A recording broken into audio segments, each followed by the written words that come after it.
We live in a world where control is celebrated. Hustle harder, push through, make it happen. That's what we're told. Sounds empowering on the surface, but let me tell you something. Constantly trying to force things to happen isn't strategy, it's survival mode. It's fear wearing the mask of ambition. And the truth is, forcing control is often a trauma response, not a solution. Let me explain what I mean by that. When you've been through something in your life, maybe a time when you felt powerless, like a job loss, a heartbreak, being abandoned, overlooked, or just not enough, you learn to protect yourself. You start believing that the only way to stay safe is to control everything. You try to plan it all, control the timing, the people, the outcome. Why? Because your nervous system remembers what it felt like to be out of control. That pain, that fear. And now you do everything in your power to make sure you never feel that way again. So what do? You grip life with both hands. You don't trust the process. You try to dominate it. You chase relationships that aren't meant for you. You cling to jobs that drain your soul. You obsess over every detail, every text, every step of the journey. And if things aren't moving fast enough, you push harder.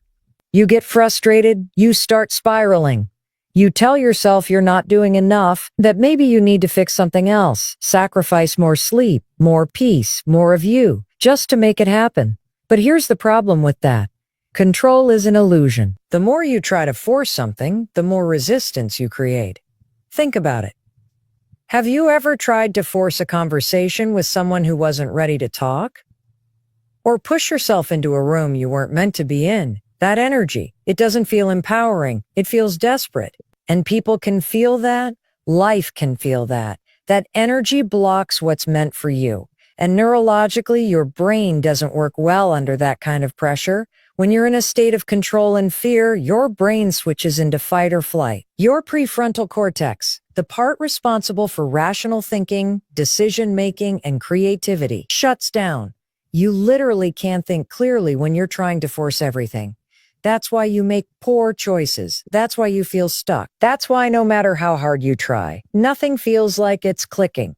Now, here's the truth nobody talks about enough. The most powerful shift you can make is learning to let go. Not give up, let go. There's a difference. Giving up is rooted in defeat. Letting go is rooted in trust. It's a decision to stop white-knuckling life and start listening to your own inner wisdom. It's choosing to believe that you don't have to chase what's meant for you. You just have to align with it. That takes courage. It takes healing. And it takes learning a whole new way of being. When you stop forcing, you create space. Space for clarity. Space for the right people and opportunities to enter. Space for your nervous system to calm down so your brain can function properly again. You start noticing things you missed before. The signs, the ideas, the tiny nudges from your intuition that you couldn't hear over all that noise. That's when things start falling into place. Not because you're pushing, but because you're allowing. Letting go doesn't mean you don't care. It means you care enough to not ruin something by smothering it. It means you're strong enough to surrender, to trust that what's meant for you will never require you to betray yourself to have it, that the right job won't need you to lose your sanity, the right relationship won't require you to beg, the right opportunity won't feel like you're fighting a war just to prove your worth. You don't have to force your future into being. You need to heal the part of you that believes force is the only way to survive. And that starts with awareness. Start paying attention to when you're trying to control too much. Pause, breathe, ask yourself, am I moving from fear or from trust? Then choose differently. That's how the shift begins. Not all at once, but one brave moment at a time. You're not here to force your way through life. You're here to live it. To experience joy, growth, connection. And that doesn't happen when you're constantly in control mode. It happens when you lean in, when you trust, and when you finally give yourself permission to let things unfold. Because believe me, when you stop forcing it, everything starts falling into place. We spend so much time trapped in our heads, don't we? Obsessing over every possible outcome. Replaying past conversations, rehearsing future ones, planning the plan for the plan. And the lie we tell ourselves is that if we just think harder, if we just analyze it one more time, we'll finally get clarity. We'll finally know what to do. But that's not how clarity works. Clarity doesn't come from overthinking. It comes from taking action. Most people don't have a clarity problem. They have a courage problem. The truth is, you usually know what you need to do. You feel it in your gut. You hear that little voice in the back of your mind that says, it's time to move on, or you need to try that, or this isn't it. But instead of acting on it, you try to logic your way into confidence. You think if you just wait long enough or research enough or get enough outside validation, you'll feel ready. Spoiler alert, you never do. Here's the deal. Your brain's job is to protect you. And one of the ways it does that is by keeping you stuck in thought loops.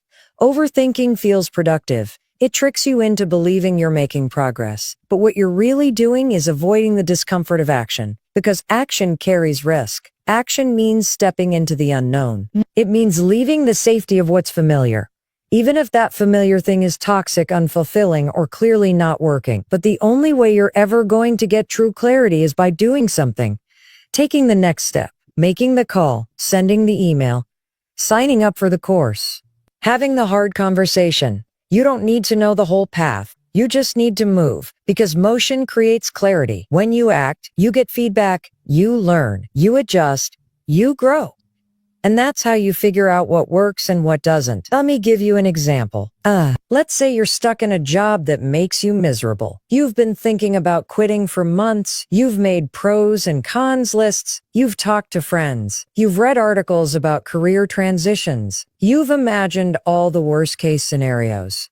But nothing is changing because you haven't taken a step, even something small, like reaching out to someone in a field you're interested in, or updating your resume, or applying to one job, could trigger a wave of clarity. Suddenly, you're not just thinking about change, you're creating it. You're in motion. Or maybe you're dealing with a relationship that feels off. You've thought about every possible angle. You've analyzed their behavior, your childhood wounds, your attachment styles, everything. But what you haven't done is sit down and have the conversation that could actually move the relationship forward or bring it to a close. Because that's scary, that's vulnerable, that's uncertain. But again, clarity doesn't live in your mind, it lives in experience. When you stop trying to force clarity and start taking imperfect action, things begin to shift. You stop trying to predict the future and start shaping it. You stop spinning in anxiety and start gaining real insight. You learn what you're capable of. You discover what you actually want. You begin to trust yourself. Not because you have all the answers, but because you're willing to show up anyway. And here's the beautiful part. Once you start moving, the obsession begins to fade. You're no longer caught in that loop of what if and should I? Because you're too busy doing something. And even if it doesn't go perfectly, even if you fail or stumble or get it wrong, you're still further ahead than you were when you were just thinking about it. Action builds momentum. Momentum builds confidence. And confidence brings clarity. That's the chain. That's how it works. And it's accessible to you right now. You don't need a 5-year plan. You don't need to have it all figured out. You just need to ask yourself, what's one small thing I can do today to move forward? Then do it. Let it be messy. Let it be awkward. Let it be uncertain. But do something. Because clarity isn't found in control. It isn't found in certainty. It's found in motion. You don't need to have the whole staircase mapped out to take the first step. The path becomes clear as you walk it. So stop trying to think your way into your future. Take the step. Make the move. That's how you find what you've been looking for, not in your head, but in your actions. Your brain is an incredible machine. It's built to protect you, to help you survive, and to make sense of the world around you. But here's something most people don't realize. Your brain is not built for clarity under pressure. It's not designed to perform at its best when you're forcing, pushing, and grinding from a place of stress or desperation. In fact, the harder you try to control everything, the more your brain works against you. Let's get into the science for a second. When you're feeling calm and safe, your brain's prefrontal cortex is active. That's the part of your brain responsible for problem solving, decision-making, creativity, and long-term planning. It's the part of your brain that helps you stay focused, set goals, and act with intention. Basically, it's where your best thinking lives. But the moment you start feeling overwhelmed, anxious, or out of control, your brain flips a switch. It activates the amygdala, the part of the brain responsible for the fight or flight response. This is a survival mechanism that evolved to help you react quickly to danger. So instead of thoughtful decisions, your brain goes into reaction mode. Your heart races, your thoughts become scattered, you become impulsive. You're no longer thinking clearly, you're just trying to survive the moment. Now, what does this have to do with forcing things? Everything. Because when you're trying to force an outcome, when you're obsessing over results, trying to manipulate timing, pushing for perfection, you're putting your brain into a constant state of stress. You're signaling to your nervous system that something is wrong, that you're not safe, and that you need to control everything in order to feel okay. That creates tension in your body and confusion in your mind. It blocks clarity. It kills creativity. It puts you in a mental fog where everything feels urgent and nothing feels right. Think about how that shows up in your life. Have you ever tried to write an email or have a tough conversation when you were panicking? Your words don't come out the way you want them to. You second-guess everything. You read into every pause, every look, every delay, and the more you try to get it right, the more your brain shuts down.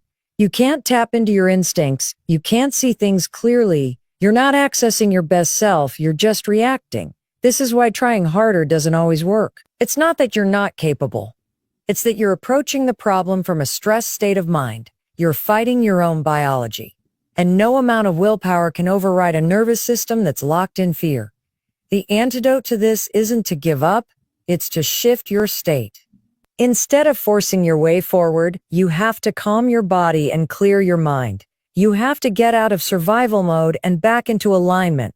That might mean stepping away from the problem for a moment, taking a walk, getting some sleep, breathing deeply, journaling, talking to someone. Anything that helps you regulate your nervous system and reconnect with yourself. Because when you're calm, everything becomes easier. The next step becomes obvious. You can access your intuition. You can see solutions that weren't there before. You can be creative and resourceful and strategic. You can stop reacting and start responding. This is why some of your best ideas come to you in the shower, or when you're driving, or when you're doing something completely unrelated to the problem you're trying to solve. Because in those moments, you're not forcing. You're relaxed, you're present. Your brain is in a state that allows insight to rise to the surface. So the next time you feel stuck, overwhelmed, or like you're hitting a wall, don't push harder. Pause, breathe, do something to shift your state. Because it's not about how much effort you're applying. It's about the quality of the energy behind that effort. When your mind is clear and your body is calm, everything changes. You stop forcing and start flowing. You stop reacting and start choosing. You stop trying to control everything, and you start showing up as the version of you that can handle anything. Remember, your brain is wired to protect you, but it's also wired to support you when you're in the right state. Trust that. Work with your biology, not against it. And watch how things start falling into place, not through force, but through clarity. People can feel your energy before you even speak. It's not about the words you use or how confident you sound. It's about what you're carrying inside. And when you're forcing things, forcing conversations, relationships, decisions, timing, there's an edge to your energy that pushes people away. It doesn't matter how good your intentions are. If your energy is rooted in fear, desperation, or the need to control, it creates resistance. That's just how life works. Think about the last time someone came at you with that kind of energy. Maybe it was a friend pressuring you to agree with them, or a coworker trying way too hard to prove something, or someone in a relationship needing constant reassurance. Even if you cared about them, that energy probably made you feel overwhelmed, uncomfortable, maybe even a little trapped. Why? Because nobody likes to be manipulated, even when it's subtle. And that's what forcing is. It's a form of control that's masked as effort. We do this all the time without realizing it. We try to force people to see our value, to love us back, to give us the validation we won't give ourselves. We force conversations because we're scared of silence. We force decisions because uncertainty makes us anxious. We force outcomes because we think if we don't, nothing good will happen. But the more you do that, the more you push away what you actually want. Here's what's really happening when you're in that energy. You're operating from lack. You're moving from the belief that something is missing and it's your job to fix it. And that mindset creates tension, not just in your body, but in your interactions with others. People sense it. They may not be able to name it, but they feel it. It makes them pull back, close off, or distance themselves. Now let's flip that. Think about the times in your life when you were in flow, when you weren't trying so hard, when you were just being yourself, when you trusted your timing, trusted the process, and didn't try to control everything. What happened? People were drawn to you, opportunities showed up, conversations flowed. You felt more confident, more relaxed, more in tune. That's not a coincidence. That's alignment. There's a natural rhythm to life, and when you're in alignment, things happen more easily. You're not fighting reality, you're moving with it, and people respond to that energy. It's magnetic, it's grounded, it doesn't need anything from anyone, it just is. You don't see the lessons they had to learn. You don't see the work they did when no one was watching, and you can't skip that part. No one can. Because if you shortcut your growth, you sabotage your future. Being ready means more than being easy. It means having the emotional maturity to handle setbacks, the discipline to keep going when it gets hard, the confidence to trust yourself when there's no validation. It means being grounded enough not to let success define you, and strong enough not to let failure destroy you. That kind of readiness doesn't happen overnight. It's built through experience, through showing up, through staying when it's uncomfortable, through choosing growth over ease. And here's the beautiful part. While you're in that waiting season, while it looks like nothing is happening, everything is actually happening. You're being shaped, molded, refined. The setbacks are building your resilience. The quiet seasons are strengthening your faith. The doors that close are redirecting you toward something better. But if you're too busy forcing it, you'll miss all of that. You'll miss the lesson. You'll miss the preparation. And that means you won't be ready when the right thing finally does show up. That's why trust is everything. Trust doesn't mean you stop taking action. It means you stop trying to micromanage the outcome. It means you keep showing up, doing the work, and allowing things to unfold at the pace they're meant to. Not slower, not faster, exactly as they need to. Because if you receive something before you're ready, it won't feel like a blessing. It'll feel like pressure. It'll feel like something you're constantly trying to hold on to, rather than something you're able to enjoy and sustain. So if something isn't happening for you right now, ask yourself, am I being prepared? Is there something I still need to learn? Is this space an opportunity for me to become the version of myself who can actually thrive when it does arrive? You're not behind. You're becoming. You're not being denied. You're being developed. And when you start to see the waiting season as a gift, as a sacred space for growth, everything changes. You stop rushing. You stop comparing. You stop forcing. And instead, you lean in. You listen. You prepare. Because when you're ready, truly ready, what's meant for you won't just come into your life. It will stay. It will flow. And it will feel aligned in a way that nothing forced ever could. Surrender isn't about giving up. It's about releasing the illusion that you're in control of everything. It's about choosing peace over pressure, trust over fear, and flow over force. Most people misunderstand surrender. They think it means sitting back and doing nothing. But surrender is not passive. It's not weak. It's one of the most powerful decisions you can make, because it requires you to lean into trust when your mind is screaming for certainty. We are taught from a young age that effort equals results, that if you just try hard enough, stay disciplined, hustle constantly, you'll get what you want. And yes, effort matters. Discipline matters. But the problem comes when you attach your worth to outcomes. When you believe that everything depends on how much you do, how much you chase, how much you control, that's when effort turns into desperation. That's when you move out of alignment and into force. The truth is, some things in life are not meant to be controlled. Some doors will open only when you stop banging on them. Some relationships will heal only when you stop trying to fix them. Some clarity will come only when you stop chasing answers. That's what surrender gives you, the space to receive. Because when your hands are clenched tight, trying to hold everything together, there's no room for something new to land. But when you release the grip, when you finally let go, you create space. Space for something better, something truer, something real. Surrender is the moment you stop trying to make it happen and you start allowing it to unfold. It's the deep breath after the breakdown. It's the pause that says, I don't have to know exactly how this ends to trust that I'm going to be okay. And that shift in energy changes everything. Because when you surrender, your nervous system calms down. Your mind clears. Your perspective widens. You're no longer driven by panic. You're grounded in presence. Think about a time in your life when you were pushing for something and it just wouldn't move. You were exhausting yourself trying to get it right, make it happen, fix the problem, and nothing worked.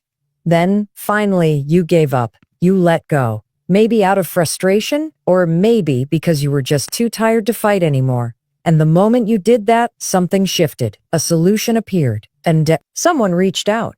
The weight lifted. That's not coincidence. That's alignment. You don't manifest what you want by chasing it down. You manifest what you are ready to receive. And readiness doesn't come through force. It comes through surrender. Through aligning your actions with faith instead of fear. Through showing up, doing your part, and then trusting life to meet you halfway. That's not weakness, that's wisdom. Surrender also means accepting what is, not resisting it, not trying to twist it into something it's not, but seeing it clearly, honestly, and fully without judgment. Saying, okay, this is where I am.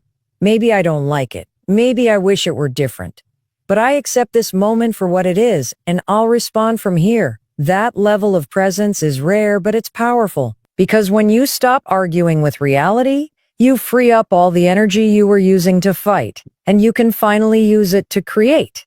This doesn't mean you stop dreaming. You don't stop wanting. You don't stop growing. But you stop believing that you have to manipulate everything to feel safe. You stop living in the future or obsessing over the past. You come back to the now, and from that grounded place, your actions become more powerful, more intentional, more inspired. Surrender teaches you to soften, not to break, but to bend, to be flexible without losing your core. To trust that what's meant for you is already making its way to you, even if you can't see it yet. You don't have to have all